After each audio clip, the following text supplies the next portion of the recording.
기독교 유명한 변증가인 바울은 갈라디아 교회와 세계 교회를 향해서 그리스도인의 대헌장을 기록하고 있습니다.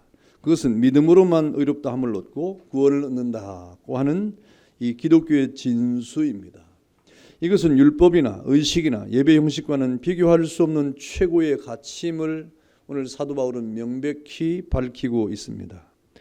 바울의 이러한 복음 전파는 사실은 가는 곳마다 반대에 부딪혔습니다. 여러 가지 입장들과 내용들의 맹렬한 공격을 받았고 이 맹렬한 부딪힘에 거하게 됐습니다. 그러나 그 어느 곳보다도 이 갈라디아에 있는 교회에서 맹렬한 공격을 받은 일은 그 다시 없을 정도로 아주 맹렬한 공격을 받은 곳이 바로 오늘 갈라디아 교회인 것이죠. 그것은 갈라디아 교회 안에 들어온 거짓 교사들이 율법을 강조하고 율법을 지켜야 구원을 얻는다고 하는 이러한 가르침을 했기 때문에 그렇습니다. 갈라디아에 들어온 이 율법주의자들은 오직 믿음을 강조한 바울을 미워할 뿐 아니라 기회주의자라고 욕하면서 그 복음 전파의 사업을 반대했습니다. 그래서 이 갈라디아 교회가 이때 혼란을 겪게 되었는데 가만히 들어온 이 거짓 교사들이 바울이 전한 이 복음과 반대로 율법을 지켜야 구원을 얻는다고 하는 이러한 거짓 가르침을 통해서 교회를 혼란스럽게 했던 것이죠. 그래서 갈라디아 교인들의 이 그리스도 안에서의 자유는 율법주의로 인해서 매우 위험한 처지에 이르게 되었고 그리스도 안에 있는 기독신자들의 자유가 방종으로 왜곡되는 처지에 놓이게 된 것입니다. 그러나 바울은 여기에 대해서 복음의 순수성을 변호하면서 믿음으로만 구원을 얻는다고 하는 이 놀라운 이신득의 교리를 아주 강하게 강조를 하고 다시금 편지를 통해서 갈라디아 교회에 하나님의 복음이 얼마나 우리에게 위대한 복음인가, 우리가 믿음으로 구원 얻는다고 하는 이 사실이 얼마나 우리에게 축복의 말씀인가를 강조를 하고 있는 것입니다. 그리고 갈라디아서 마지막 오늘 본문에 다시 십자가의 확신을 거듭 강조하는 가운데 다시는 이러한 율법의 문제를 가지고 다시는 이러한 할례의 문제를 가지고 다시는 이러한 의식주의의 문제를 가지고 나를 괴롭게 하지 말아라. 다시는 이러한 일로 분란을 일으키지 말아라. 내 몸에는 믿음으로 구원을 받는 것을 증거하는 예수의 흔적들이 너무 많이 있기 때문이다 라고 말하고 있습니다. 그렇다면 오늘 바울이 말했던 이 예수의 흔적이 어떤 것입니까? 오늘 본문에 예수의 흔적을 가졌다고 하는 이 사도 바울의 말은 굉장히 많은 의미를 가지고 있습니다. 이 말은 무슨 말입니까? 이 예수의 흔적은 육체의 모양은 전혀 찾을 수 없다고 하는 말입니다. 오늘 12절에 보니까 물은 육체의 모양을 내려 하는 자들이 억지로 너희에게 할례를 받게 하려 함은 그들이 그리스도의 십자가로 말미암아 박해를 면하려 할 뿐이라 그랬습니다. 다시 말하면 이 거짓 교사들이 갈라디아 교회에 가만히 들어와서 이 율법주의를 강조하고 할례를 강조하면서 이것을 행해야 된다고 하는 이런 주장을 하는 것은 자기들이 도리어 이러한 십자가로 말미암아 구원받은 사람들로부터 면박을 피하기 위한 것이고, 그리고 13절에 보면 뭐라고 말합니까? 도리어 나는 몇 명에게 할례를 행하게 했다, 나는 여러 사람들에게 율법을 강조했다고 하는 자기 주장에 대한 자랑을 하기 위함이라고 하는 말을 하고 있습니다. 여러분, 여기 육체 모양이란 외관을 아름답게 하거나 좋은 낯을 하는 등의 뜻을 가진 말인데 할례주의자들의 의식을 지적한 말입니다. 이 할례라고 하는 의식, 율법이라고 하는 의식으로 충만해서 인생을 얽매여 놓는 것이죠. 이런 율법으로 얽매이게 하는 것을 말하는 것입니다. 이러한 의식주의는 결과적으로 육체로 전락되어 버리고 마는 것입니다. 바울은 이러한 의식적 육체주의와는 이제 상관이 없는 자임을 밝힌 것이죠. 나는 육체와는 전혀 관계없는, 육체주의와는 내가 결별을 한 사람이다 라고 말했습니다. 실제로 사도 바울이야말로 육체를 신뢰할 만한 그런 자요, 자랑할 만한 자가 아니었습니까? 그래서 사도 바울은 빌립보서를 쓰면서 3장에 가보니까 빌립보 교회에게 편지를 쓰는 가운데 너희가 육체를 자랑할 만한 사람이 있느냐? 너희가 육체를 자랑할 만한 그런 사람이 있으면 나와 한번 대결을 해보자. 나도 육체를 자랑할 만한 사람이다. 나도 육체를 자랑할 만큼 그렇게 육체적 그런 이 바탕을 가지고 있는 사람이다 라고 말하면서 나는 8일 만에 할례를 받았고 이스라엘 족속이고 베냐민 지파였으며 히브리인 중에 히브리인이요 율법으로는 바리새인이요 열심으로는 교회를 핍박한 바가 있었고 율법의 의로는 흠이 없는 자라 라고 자신의 육체에 대한 이 자랑을 하지 않습니까? 그러면서 무엇이든지 이러한 육체를 내가 다 그리스도를 위해서 해로 여길 뿐더러 또한 모든 것을 해로 여김은 내 주 그리스도 예수를 아는 지식이 가장 고상하기 때문이라고 밝히고 있습니다. 내가 그를 위하여 모든 것을 잃어버리고 배설물로 여김은 그리스도를 얻기 위함이다 라고 사도 바울이 밝히고 있는 것입니다. 다시 말하면 사도 바울은 자신의 모든 육체적 자랑거리를 가지고 그전에는 살았는데 지금은 나의 자랑은 예수님밖에 없다 이 말입니다. 지금은 나는 예수 그리스도 안에서 다시 자신을 발견한 그러한 이 사실이 나를 대변하고 있다고 하는 말입니다. 그래서 오직 이 모든 것을 다 배설물처럼 여기고 내 안에는 오직 예수 그리스도만이 발견되는 것이 나의 자랑이다 라고 고백을 하고 있는 것이죠. 여러분, 그는 무엇이든지 그에게 유익한 것이라도 그리스도를 위해서 해로 여길 뿐더러 배설물로 여겼다. 그리고 예수 그리스도를 가장 고상한 지식이라고 자랑을 하고 있는 것입니다. 여러분, 또한 사도 바울은 날 때부터 시민권을 가지고 있었어요. 그 당시에 로마 시민권은 지금의 세계 제1국가라고 하는 미국의 시민권을 가진 것보다 훨씬 더 강력한 것입니다. 여러분, 그래서 로마의 시민권을 가지고 있으면 어디든지 갈 수 있는 이 프리패스권이에요. 그렇게 로마의 시민권은 그 당시에 가장 자신의 신분을 이렇게 자랑하고 지킬 만한 가장 좋은 것이었습니다. 그래서 사람들은 시민권을 돈으로 사는 사람도 있었고 또 이렇게 자신이 어떤 여러 가지 방법을 통해서 결혼이라는 방법이라든지 이런 여러 가지 방법을 통해서 그런 로마의 시민권을 얻으려고 사람들이 아주 혈안이 됐던 시대입니다.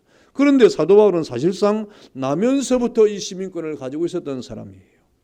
그리고 그가 자랐던 이 다소라고 하는 지역은 히람 문화권에 있으면서 이렇게 저 알렉산드리아나 또 아테네 다음 가는 아주 대학의 중심가입니다. 교육의 중심지였습니다.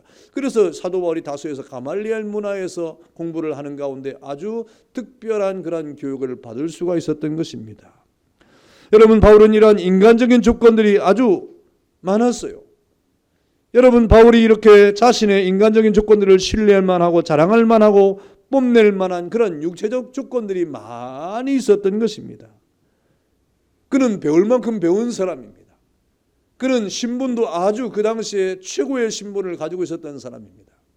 그는 어디에 가도 뒤지지 않을 만큼 아주 박식한 사람이었고 또 그의 신분도 그러했을 뿐 아니라 그의 모든 부유함도 마찬가지였습니다. 여러분, 유대교적 그의 신분도 마찬가지예요. 유대인의 핏줄을 타고나가지고 그가 베냐민 지파의 한 사람으로서 이렇게 유대인으로서도 충분한 자신의 가치를 증명할 만한 사람이 아니었습니까? 그런데 오늘 사도 바울은 이 십자가 전에 자신의 이 사울의 모습을 전혀 나는 찾지를 원치 않고 있다. 육체의 모습을 나는 찾고 있지 않다고 말하고 있는 것입니다. 그는 다메섹 도상에서 주님을 만난 십자가 이후에 이 바울은 이러한 육체적으로부터 벌써 다 떠난 자가 되었다. 나는 다시는 이러한 것을 자랑하는 사람이 되지 않는다 이 말입니다. 자신의 어떤 학식을 자랑하거나 자신의 부유함을 자랑하거나 자신의 어떤 신분을 자랑하거나 자신의 혈통을 자랑하지 아니하고 오직 사도 바울은 십자가 사건 이후에 자신 안에 있는 예수 그리스도를 자랑하는 사람으로 바뀌었다라고 지금 말하고 있는 겁니다. 그래서 예수의 흔적이라고 하는 것은 사실상 오늘 사도 바울이 말한 내 몸에는 예수의 흔적을 지니고 있다고 하는 말은 자신으로부터 육체주의를 찾아볼 수 없다고 하는 말이에요. 육체의 모양은 없다고 하는 말입니다. 여러분, 그러나 이 세상은 얼마나 자신의 육체를 자랑하려고 하는 시대입니까? 조금만한 자신의 자랑거리가 있으면 그걸 자랑하고 싶어서 어쩔 줄 모르는 시대가 바로 이 시대 아닙니까? 이 시대뿐만이 아니에요. 이 이상이 존재하는 모든 세상이 다 마찬가지였습니다. 바울의 시대도 마찬가지였습니다. 무엇인가 육체의 자랑거리를 한 번 더 가지려고 하는 세상이 이 세상 아닙니까? 그런데 오늘 사도 바울이 말한 내 몸에 예수의 흔적을 가졌다고 하는 말은 그런 육체주의로부터 결별을 했다고 하는 말이에요. 그러면 이런 육체적 자랑거리를 우리가 가지지 말아야 된다 이 말입니까? 공부도 하지 말고 돈도 벌지 말고 명예도 얻지 말라 이 말입니까? 아니요. 그 모든 것이 예수의 거룩한 은혜보다 더 앞서서는 안 된다 이 말입니다. 하나님을 사랑하는 것보다 육체를 사랑함이 앞서서는 안 된다 이 말입니다. 하나님께 우리가 더 가까이 나가는 것보다 그 모든 것이 앞서서는 안 된다 이 말이죠. 그래서 사도 바울은 그 모든 것을 육체적인 자랑거리를 가지고 있음에도 불구하고 자신의 예수의 흔적을 통해서 그 모든 것이 주님을 자랑할 재료로 사용했어요. 그의 학식이 예수님을 자랑하는 데 쓰임을 받았습니다. 그의 어떤 이 로마의 시민권이 예수님을 증거하는 복음 증거의 수단으로 사용되었습니다. 여러분, 사도 바울이 가졌던 그 유대교적 배경이 복음 전파의 재료가 되었습니다. 그가 가지고 있던 이런 육체적 자랑거리가 육체적 자랑으로 끝나지 아니하고 복음을 전하고 예수를 자랑하고 하나님의 말씀을 전파하는 일 앞에 쓰임받는 아주 좋은 재료가 되었다고 할 때, 여러분이 가지고 있는 세상적인 자랑거리가 하나님의 영광을 위해서 주님의 복음 전파를 위해서 사용되어질 때 그것이 하나님의 복인 거예요. 깨닫기를 축원합니다. 그런 은혜가 있어야 됩니다. 여러분, 오늘 사도 바울이 예수의 흔적을 가졌다고 하는 이 말이 무슨 말입니까? 바로 그 예수의 흔적은 십자가의 흔적을 말합니다. 여러분, 오늘 14절과 15절의 말씀에 보니까 내게는 우리 주 예수 그리스도의 십자가 외에 결코 자랑할 것이 없다 그랬습니다. 여러분, 이 십자가의 흔적, 이 흔적이 예수 그리스도의 흔적이 사도 바울에게 충만하다고 하는 거예요. 여러분, 그렇다고 하면 예수 그리스도의 이 십자가의 흔적은 무엇을 말하는 것입니까? 사죄의 흔적을 말합니다. 여러분, 십자가는 어떤 것입니까? 예수 그리스도의 십자가를 통하여 우리에게 주어진 것이 무엇입니까? 죄 사함이라고 하는 거예요. 그러므로 십자가의 흔적은 바로 죄 사함을 우리에게 의미하는 겁니다. 주 예수와 함께 자신이 십자가에 못 박힌 이 흔적을 말하는데 옛사람의 사울이 그리스도의 십자가 앞에서 죽었다. 사죄의 흔적입니다. 바울은 자신이 십자가로 인해서 이 사죄의 은책을 고백하면서 내가 그리스도와 함께 십자가에 못 박혔나니 그런 적이 이제 내가 산 것이 아니요 내 안에는 오직 예수님께서 사신 것이다 라고 고백을 했습니다. 또 갈라디아서 5장 24절에 보니까 그리스도 예수의 사람들은 육체와 함께 그 정과 욕심을, 탐심과 욕심을 이 십자가에 못 박았다고 말했습니다. 로마서 6장 6절에 보니까 우리가 알거니와 우리 옛사람이 예수와 함께 십자가에 못 박힌 것은 죄의 몸이 멸하여 다시는 우리가 죄에게 종노릇하지 아니하려 함이니. 이 십자가는 무엇과 관계가 있느냐? 십자가는 우리의 죄의 사함과 관계가 있는 거예요. 그러므로 예수의 흔적을 우리가 지녔다고 하는 것은 바로 십자가의 흔적을 지녔다고 하는 말인데, 그 말은 다시 말하면 여러분이 예수 그리스도 안에서 죄의 사함을 받았다 이 말입니다. 오늘 사도 바울은 이것을 지금 나타내고 있는, 나는 죄 사함 받았다 이 말입니다. 나는 예수 그리스도의 십자가로 말미암아 이 모든 죄로부터 자유함을 얻었다라고 말하고 있는 것입니다. 여러분, 그래서 내가 예수와 함께 십자가에 못 박힌 것은 이라고 하는 강조를 계속하고 있는 것이죠. 예수 그리스도와 함께 그 정과 욕심을 십자가에 못 박았느니라. 사도 바울이 자꾸 못 박았다고 강조를 하고 있지 않습니까? 여러분, 못이 박힌 것이 얼마나 아픈 것이겠습니까? 그 아픔의 결과는 죽음에 이르는 것입니다. 예수님도 십자가에 못 박혀 죽으셨습니다. 우리가 그 모든 정과 욕심을 예수 그리스도의 십자가와 함께 못 박혔다고 하는 것은 우리의 모든 정과 욕심을 그렇게 아픔을 통해서 이겨내야 되는 거예요. 십자가의 은혜로 우리가 모든 이 땅의 욕심을 이겨낼 때 아프지 않은 사람이 없습니다. 어떻게 우리가 이 땅의 육신적인 욕심과 또 탐심과 이 욕망의 어떤 사람의 욕망을 우리가 제거해 나갈 때 아무 거리낌이 없이 뭐 이렇게 우리가 없앨 수가 있습니까? 그렇지 않아요. 못이 박히는 아픔이 있어야 되는 거예요. 못이 박히는 쓰라림이 있어야 되는 거예요. 그렇게 우리는 아픔과 쓰라림을 견디는 가운데 그 모든 이 땅의 탐심과 욕심을 우리는 제거할 수가 있게 되는 것입니다. 그런 아픔도 없이, 그런 쓰라림도 없이, 그런 안타까움도 없이, 여러분 어떻게 우리가 그 애끓는 그런 심정이 없이 이 모든 육체를 이길 수가 있습니까? 그럴 수 없습니다. 그래서 사도 바울은 그 모든 것을 십자가에 못 박았다. 사도 바울도 자신에게 있는 이 가시 때문에 얼마나 하나님 앞에 기도했습니까? 그러한 주님 앞에 애끓는 기도를 통해서 그런 우리의 욕심을 없앨 수가 있는 겁니다. 탐심을 우리는 없앨 수가 있는 거예요. 그런 과정이 없이 우리의 탐심이 어떻게 갑자기 사라집니까? 그런 과정이 없이 여러분의 욕심이 사라집니까?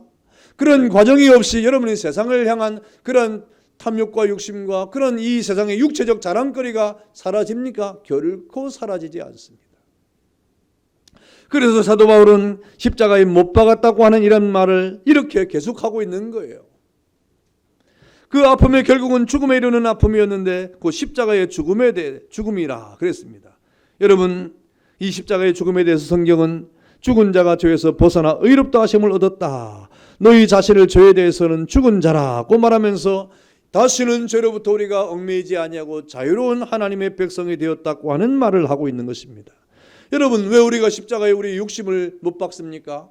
왜 십자가에 우리의 그 정욕을 못 박습니까? 왜 십자가에 우리의 세상적인 것을 못 박습니까? 그것은 바로 그 모든 십자가에 못 박음으로 말미암아 다시는 죄가, 다시는 욕심이 우리에게 왕노릇하지 않게 하기 위함이에요. 여러분을 붙잡고 주장하지 않게 하기 위함입니다. 이 세상의 욕심이, 이 세상의 죄가 다시는 여러분에게, 다시는 우리에게 왕노릇하지 않게 하기 위해서 못 박아야 되는 것입니다.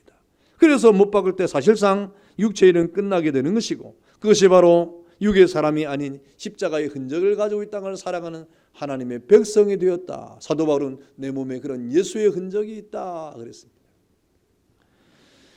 여러분, 사실상 사도 바울은 예수를 만난 이후에 여러분 얼마나 골방에 들어가서 기도를 많이 했는지 모릅니다. 왜? 자신의 어떤 욕망을 이제 제어하고 그리고 다시금 사명에 나아가기 위해서 그렇게 기도를 한 거예요. 그런 자신의 절제와 이렇게 하나님 앞에서의 끊임없는 애끓는 기도를 통하여 하나님 앞에 바로 설 수가 있었던 것입니다. 여러분, 예수의 흔적은 십자가의 흔적인데 이 십자가의 흔적은 또 무엇을 의미합니까? 부활의 흔적을 의미합니다. 15절에 보니까 할례나 무할례나 아무것도 아니요 오직 새로 지으심을 받는 것만 중요하니라 그랬습니다. 여러분, 새로 지음받은 흔적이 곧 예수와 함께 부활한 흔적을 말하는 거예요. 새로 지음받은 흩다. 여러분, 새로 지음받으라고 하는 이런 것은 새로운 창조를 말하는 것입니다. 우리가 그리스도 안에서 새로 지음을 받은 피조물이 되지 않았습니까? 이 말은 무슨 말입니까? 이 말은 육신적인 진화를 했다는 말이 아니에요. 그것은 아닙니다. 또한 깨끗이 씻었다는 말도 아니에요. 더러운 것들을 우리가 깨끗이 씻었다는 말이 아니라 완전히 하늘로부터 도배된 새로운 창조적 생명을 얻었다 이 말입니다. 하나님께로부터 부여된 새로운 창조의 은혜를 받았다 이 말입니다. 이게 새로 거듭난 상태를 말하는 것입니다. 여러분, 바로 그가 말한 죄에 대해서는 죽고 의에 대해서는 살게 함이라 하는 말과 같은 것입니다. 죄에 대해서는 완전히 죽었다 이 말입니다. 그리고 의에 대해서는 살았다고 하는 말은 우리가 그리스도 안에서 부활했다고 하는 말을 하고 있는 것입니다. 여러분, 우리가 하나님으로부터 새로 지음받은 창조적 생명운동은 세 가지 단계를 통해서 완성이 되는데 처음에는 중생이에요. 거듭남입니다. 여러분, 그래서 거듭난 자에게는 결코 정죄함이 없어요. 여러분, 거듭났다고 다 되는 것이 아닙니다. 거듭났으면 그 다음에 어떻게 됩니까? 자라가야 돼요. 이것을 우리가 뭐라고 말합니까? 성화라고 말하죠. 얼만큼 성화해야 됩니까? 예수 그리스도의 장성한 분량에 이르도록 자라가는 성화입니다. 여러분은 다 그 성화 과정 속에 있는 거예요. 여기 앉아있는 여러분 다 주님 앞에 거듭났으니까, 거듭났다고 하는 갓난아이가 됐다 이 말입니다. 여러분, 갓난아이를 낳아보신 분들이 많잖아요. 여러분, 갓난아이 낳을 때 어떻게 합니까? 그냥 갓난아이 낳았다고 이렇게 방치합니까? 방치하면 큰일 나죠. 그 아이를 우리 노래처럼 진자리 마른 자리 갈아내면서 보살피고 먹을 것도 주고 그래서 아이를 자라가게 하는 거예요. 성장이 필요한 겁니다.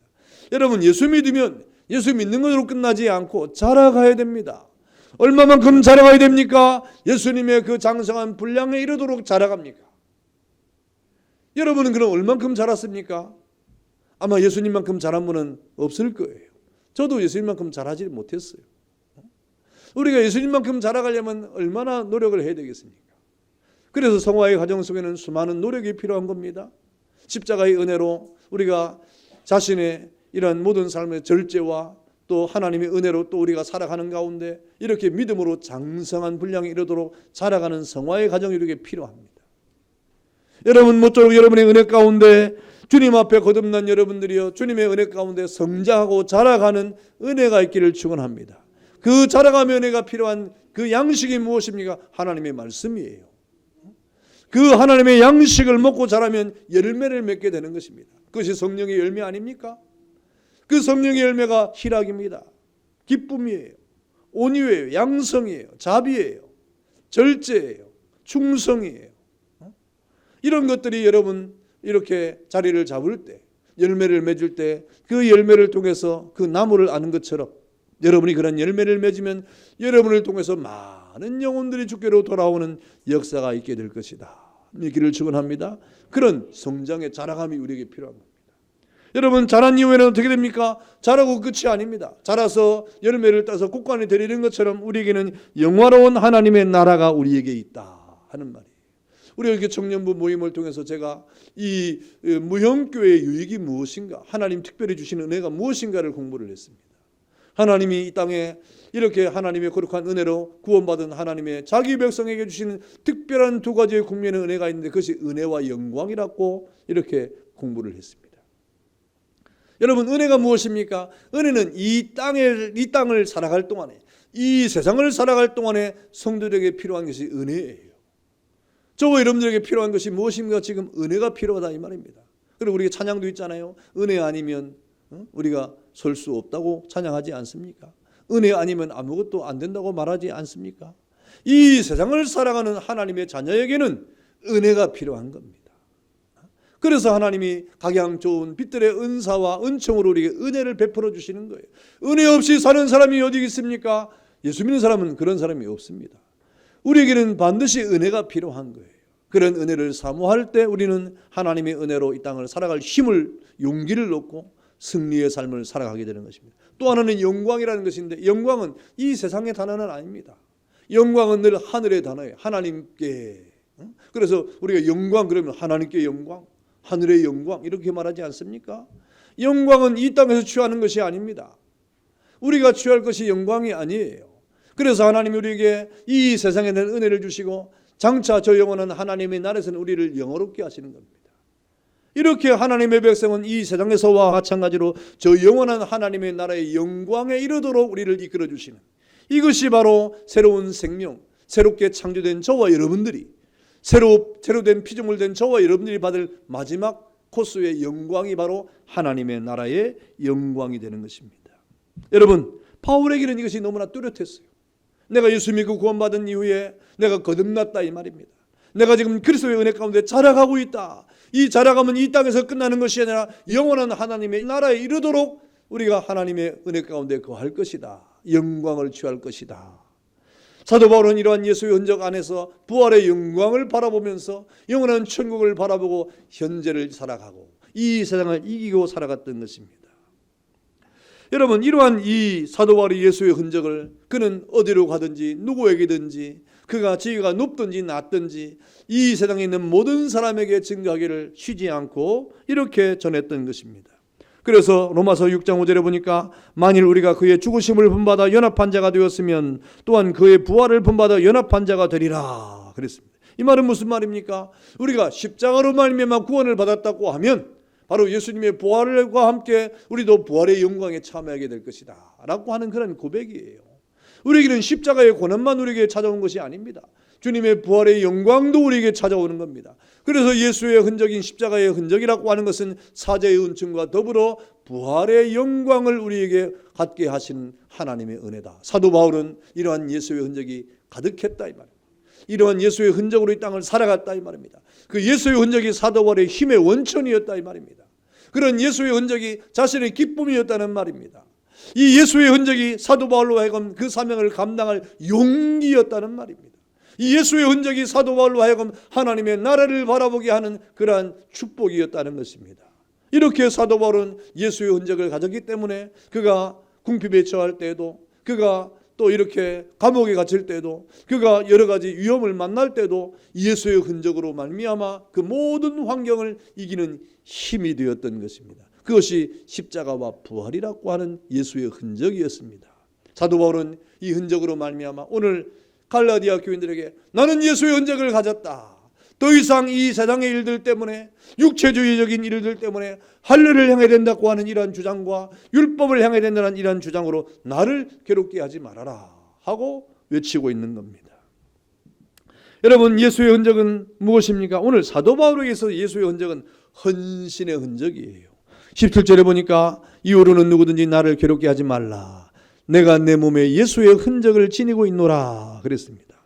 여러분, 이 예수의 흔적, 사도 바울이 지녔던 이 예수의 흔적은 그리스도를 위해서 몸 바쳤던 사명의 정도가 어느 정도였던 것을 우리가 알게 되는 그런 흔적입니다. 여기서 말하는 흔적이라는 것은 인을 치는 거예요. 불에 달구어 가지고, 옛날에 우리나라에도 이 불에 달궈서, 인두를 불에 달궈서 이렇게 몸에 인을 치는, 화인을 치는 그런 일들이 있었지 않습니까? 그런 노예들에게 그 노예의 흔적이 다 사람에게 이렇게 딱 낙인을 찍힌 거죠. 짐승에게 낙인을 찍었습니다. 옛날에 짐승에게 자기 소유를 주장하기 위해서 이 짐승의 이 잔등에다가 불을 지져가지고 낙인을 찍었습니다. 내 소유라 이 말입니다. 소유를 증명하기 위해서 낙인을 찍었습니다. 사람에게도, 노예에게도 그랬죠. 여러분, 여기 이 흔적이란 말은 바로 그런 거예요. 노예의 흔적을 말하는 것입니다. 그 노예의 흔적을 나는 지니고 있다. 그러면 내가 짊어지고 있다, 짐으로 지고 있다 이 말입니다. 다시 말하면 사도 바울은 나는 낙인이 찍혔다 이 말입니다. 예수의 흔적으로 낙인이 찍힌 자다. 다시 말하면 나의 주인은 예수님이라 이 말이죠. 나는 주님의 종이라 이 말입니다. 여러분, 이 사도 바울이 자신이 주님의 종이라고 할 때 어떤 감정을 가지고 있는 것입니까? 주인의 명령과 주인의 그 소망과 주인의 목적을 따라서 이렇게 이 땅을 살아가는 그런 종이 되었다고 하는 말입니다. 이렇게 사도 바울은 한 번도 자신의 뜻대로 살지 아니하고 바로 예수님이 자신의 주인임을 깨닫고 주인의 뜻대로 이 땅을 살아갔던 그런 예수의 흔적을 가진 사람이었다. 한평생 주인의 소유물이 되었다고 하는 그런 말입니다. 이렇게 내가 내 몸에 예수의 이름에 화인을 쳐서 인치는 흔적이 있다 그랬습니다. 여러분, 사도 바울은 주님의 몸에 예수의 흔적을 많이 가지고 있는 사람이었습니다. 그는 항상 예수의 죽인 것을 그 몸에 짊어졌다고 말을 하고 있습니다. 그래서 고린도전서 4장 13절에 보니까 이 시간까지 줄이고 목마르고 헐벗고 매맞으며 정체가 없고 수고하고 모욕을 당하고 박해를 받고 비방을 당했다. 그렇게 자신을 고백하지 않습니까? 이렇게 사도 바울은 예수의 흔적을 가질 동안에 주님의 종으로서 그의 사명을 따라 살아갈 동안에 수없이 많은 흔적을 가지고 있었습니다. 또 고린도서 6장 4절에 보니까 많이 견디는 것과 환난과 궁핍과 곤란과 매맞음과 갇힘과 여러 가지 난동과 수고로움과 자지 못하는 것과 먹지 못하는 것이 있었다 그랬습니다. 그리고 고린도후서 11장 23절에 내가 많이 수고를 넘치도록 했는데 매를 맞고 3번 태장으로 맞고 돌로 맞고 배에 파선도 하고 그리고 깊은 바다에서 지내기도 하고 또 강도의 위험과 강의 위험과 신의 위험과 바다의 위험과 동족의 위험과 이방인의 위험과 형제의 위험과 이런 수고하고 애쓰고 이런 일들이 너무너무 많았다. 그렇게 고백을 하지 않습니까? 그러니까 여러분 생각해 보세요. 사도 바울이 그렇게 수고하고 애쓸 동안에 몸에 얼마나 상처가 많았겠어요.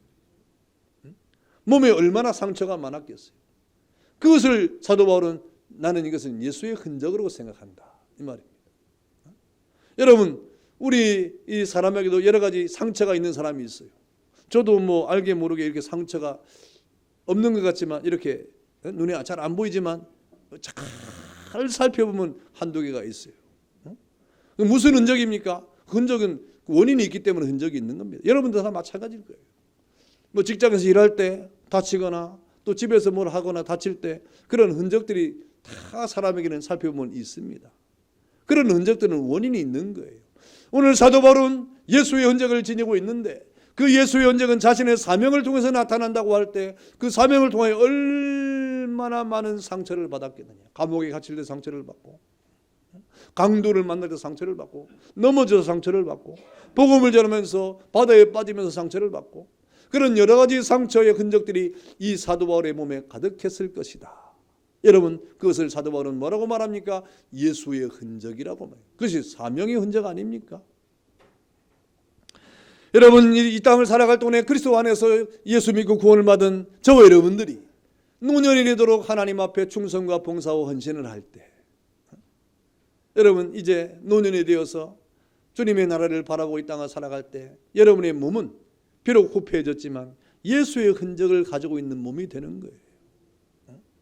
비록 여러분의 허리는 꼬부라지고 머리는 휘어지고 우리의 모든 기능이 약해질지라도 그 모든 우리 육체의 연약함 속에서 예수의 흔적을 발견할 줄 아는 그런 사람들이야말로 여러분 믿음 안에서 예수의 흔적으로 하나님 앞에 영광을 돌리는 복 있는 자들이 아니겠습니까? 오늘 사도 바울은 그래서 나는 예수의 흔적을 지니고 있다. 사도 바울뿐이겠습니까? 저 여러분들에게도 이 땅을 살아갈 동안에 이 예수의 흔적으로 말미암아 받은 이 사명을 우리가 행할 동안에 여러분 교회를 향한 그런 예수의 흔적으로 이 땅을 살아가는 은혜가 있기를 축원합니다. 이러한 봉사와 사명의 흔적들을 갖고 있지 않는 그러한 사람이 어디 있겠습니까? 예수의 제자인 사도들도 그랬어요. 그래서 예수님의 제자들 사도는 다 순교를 했습니다. 그 예수의 흔적이에요. 기독교 2000년 교회사가 그랬습니다. 한국의 기독교 역사도 예수의 흔적으로 가득한 역사를 가지고 있습니다. 여러분, 한 교회가 세워지기까지 그 교회에도 역시 마찬가지로 예수의 흔적으로 가득한 하나님의 은혜가 있는 겁니다. 여러분이 그 사명을 감당할 때 그 사명이야말로 예수의 흔적을 나타내는 그러한 사명이 될 것이다. 사랑하는 성도 여러분, 우리는 삶 속에서 예수의 흔적이 있어야 됩니다. 여러분의 생활에 예수의 흔적이 무엇입니까? 맑고 깨끗한 그런 예수의 생활을, 그런 삶을 살아갈 때, 이 땅의 모든 사람보다 더 윤리적이고 더 도덕적으로 살아갈 때 여러분의 삶의 청결함을 통하여 예수의 흔적을 나타내야 됩니다. 여러분의 얼굴에 예수의 흔적이 있어야 됩니다. 여러분의 얼굴에 예수의 흔적이 무엇입니까? 다 십자가를 그리고 다녀야 됩니까? 여러분의 얼굴에 예수의 흔적은 기쁨이에요. 여러분의 얼굴에 예수의 흔적은 평강입니다. 그래서 예수 그리스도의 은혜 가운데 예수의 흔적을 받은 사람들은 늘 기쁨과 평강이 충만한 얼굴로 이 땅을 살아가는 거예요. 수심 가득하고 근심 가득하고 걱정이 가득해가지고 그 근심과 걱정 때문에 이렇게 여러분의 얼굴이 어두워진다고 하면 어떻게 우리가 예수의 흔적을 얼굴에 지니고 가는 사람일 수가 있겠습니까? 늘 여러분의 얼굴에 밝은 기쁨과 평강이 넘쳐서 그 예수의 흔적을 나타내는 은혜가 있기를 축원합니다. 여러분의 손과 발에 예수의 흔적이 있어야 됩니다. 여러분의 손과 발에 예수의 흔적이 무엇입니까? 온유한 거예요. 겸손입니다. 사랑입니다. 용서입니다. 자비입니다. 여러분의 손과 발로 자비의 손과 발이 나타나도록 움직여야 되고, 용서의 그런 손과 발이 되도록 움직여야 되고, 사랑이 나타나도록 손과 발이 움직여야 되고, 온유와 겸손을 나타내도록 손과 발이 움직여야 됩니다. 그것이 바로 예수의 흔적이 여러분의 그 손과 발에 나타나는 것입니다. 여러분, 우리는 여러 가지 어떤 것이든지 모든 것이 다 주님의 것으로 우리가 이 땅을 살아가지 않습니까? 우리는 그리스도의 지체입니다. 그리스도의 병기입니다. 오늘 사도 바울이 말했던 것은 나는 예수 그리스도의 흔적을 가졌다고 하는 말은 나는 주님의 종이라고 하는 말이고, 그 모든 삶 속에서 오직 하나님의 영광과 주님의 삶의 목적을 위해서 살아간다고 하는 말이 되지 않습니까? 여러분, 우리는 주님 앞에 바쳐진 자로서 우리는 다시 한번 우리에게 주신 하나님의 은혜 앞에 내 몸에 있는 예수의 흔적을 확인해야 돼요. 그 예수의 흔적이 바로 우리가 세례를 받은 것이요, 예수의 흔적이 바로 우리가 성찬에 참여하는 것이요, 예수의 흔적이 바로 예배에 동참하는 것이고, 예수의 흔적이 기도의 삶으로 우리가 살아가는 것이 되는 것입니다. 여러분, 그러므로 우리는 이러한 일들을 통하여 우리가 사나 죽으나 주의 것임을 증명해가면서 하나님 앞에 예수의 흔적을 지닌 자로서의 삶을 살아가야 되는 것입니다. 이 세상에는 두 가지 흔적을 가진 사람이 존재한다고 생각합니다. 하나는 여러분 죄악의 흔적을 가지고 이 땅에 죄의 삶을, 죄악의 삶을 살아가는 사람이죠. 또 한 종류의 사람은 의의 흔적, 곧 예수의 흔적을 가지고 있는 그런 사람이 되는 것입니다. 여러분, 우리는 다 예수의 흔적을 가진 사람들 아닙니까? 여러분, 그 예수의 흔적은 육신의 모양이 아닙니다. 육신을 자랑하거나 육신을 내세우는 것이 아니라 그 모든 것이, 그 육체적 자랑거리가 예수 그리스도의 복음을 위해서 쓰임받는 것을 말하는 것입니다. 그리고 예수와 함께 죽고 예수와 함께 산 십자가와 부활의 흔적, 그리고 주를 위한 충성과 헌신의 흔적, 이것이 영원히 없어지지 아니하는 영원한 면류관이 되는 것입니다. 여러분에게 있는 죄사함의 흔적과 부활의 흔적과 여러분이 이 땅의 삶을 살아갈 동안에 가졌던 이 사명의 흔적은 영원히 지워지지 아니하는 영원한 면류관이 될 것이다. 그래서 하나님의 나라에 여러분이 행했던 모든 충성과 여러분의 헌신과 여러분의 봉사가 해처럼 빛나는 거예요. 왜 해처럼 빛나겠습니까? 그것은 지워지지 아니하는 흔적이기 때문에 그렇습니다. 여러분의 봉사는 지워지지 아니하는 흔적입니다. 여러분의 헌신은 지워지지 아니하는 그런 흔적입니다. 여러분의 하나님의 사랑은 지워지지 아니하는 흔적입니다. 그래서 하나님의 나라에서도 빛이 나는 거예요. 그래서 하나님의 거룩한 은혜 가운데 하나님의 은총 가운데 상급을 받게 되는 것입니다. 주님의 나라에서 이러한 흔적을 따라 축복의 보상이 주어질 것이고 결코 없어질 수 없이 살아있는 흔적이 될 것이다. 여러분, 이것이 여러분의 자랑거리가 되고 오늘 사도 바울의 자랑처럼 여러분의 자랑이 되고 또 여러분이 하나님 앞에 이렇게 충성할 그런 확실한 증거가 될 것인데, 모쪼록 오늘 사도 바울의 고백처럼 내 몸에는 예수의 흔적을 지니고 있다. 그렇다고 하면 여러분이 지닌 이 예수의 흔적으로 여러분은 이 땅을 살아가야 되고 또 생명을 얻어야 되고 기뻐해야 되고 즐거워해야 되고 용기를 얻어야 됩니다. 그런 예수의 흔적으로 이 땅을 살아가는 여러분 되시기를 주 이름으로 축원합니다. 다 같이 한번 기도하겠습니다.